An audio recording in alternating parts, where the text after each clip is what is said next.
আমি এখন মধু খাচ্ছি আর টিভি দেখছি। ম্যাড হচ্ছে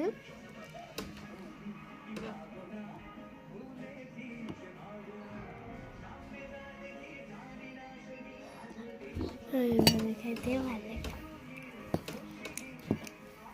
না না একটু ফুটার নিচে বললে কি বকবে না বলে না না আমি বকবে না বেশি।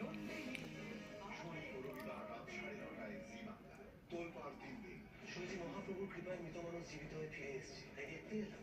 যাও মা, তোমার চরণ ছুঁতে দাও মা। দেখেন এখন রেড হচ্ছে, তা আমি একটু পরে পড়তে বলবো। নাও পড়তে বসতে পারি, নানা রাত্রিখানে হচ্ছে আবার নানা হইতে পারি পরে। আমার আম্মু তো বিজি থাকে, আমার আম্মু নিজে এই সময় পড়ালেখা করে।